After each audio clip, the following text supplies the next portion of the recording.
हाम्रो घर अगाडिको होलीको कमाल।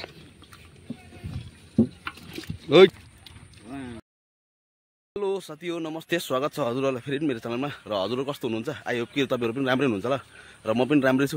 यहाँनिर चाहिँ म हजुरहरुलाई चाहिँ आज एक्स्ट्रा ब्लग देखाउने छु, एकदम स्पेशल ब्लग। कस्तो ब्लग भने आज म हजुरहरुलाई माछा मारेको ब्लग देखाउने छु र यहाँ माछा मार्दैछु अलिक अगाडि चाहिँ, र म जाँदैछु माछा मारेको हेर्नु र हजुरहरुलाई पनि देखाउने छु।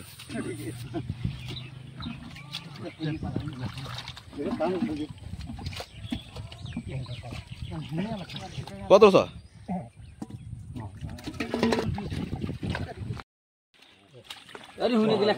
पक्रेन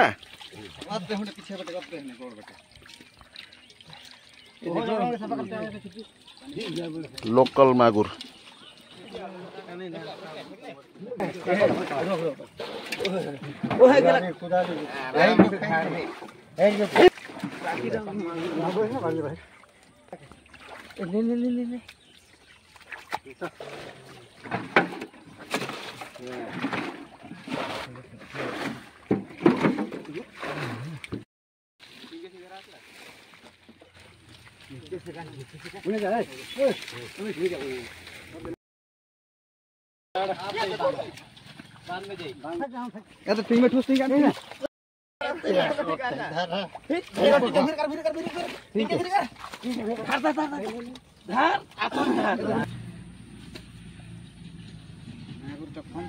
यो छैन त मागुर त है, भक्कु छ नि।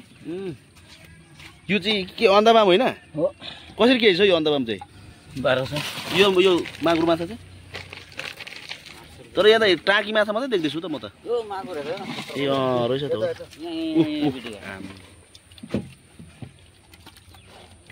मागुर त सब लोकल मागुर। हाम्रो घर अगाडिको होलीको कमाल। ओइट डरै मर्दो साँप माछा भन्नुभएको छ नि, अन्दाबाम। यहाँ एउटा गङ्गेटा नि हालेको छ त भित्र।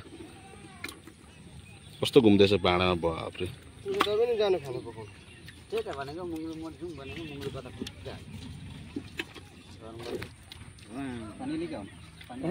हाइब्रिड त अस्ति मेरो थियो पुरा हालेको थियो नि त मैले। यहाँ त एउटै देखिहाल्नु भयो होला हजुरहरूले कति माछा मारेछ उनीहरूले। र यो हाम्रो घर अगाडिको यो जुन चाहिँ नाला छ यहाँनिर, पैनी छ, यो पैनीमा चाहिँ एकदम लोकल सिङ्गी मागुर, यो टाँकी माछाहरू चाहिँ एकदमै धेरै मात्रामा पाउँछ र यिनीहरूले नै मार्छ साले पछि। हामी त अब माछा मार्नु त जान्दैनौँ, सानोमा चाहिँ हामी मार्थ्यौँ, तर अहिले भने चाहिँ माछा मार्नु छोडेर होला सायद, पक्रिनु सकिँदैन त्यति साह्रो। र यिनीहरू चाहिँ अब यो जग्गामा मारिसकेर चाहिँ उता अलिक तलतिर जाँदैछ। र हजुरहरूलाई आज माछा मारेको ब्लग के कस्तो लाग्यो भनिदिनु होला।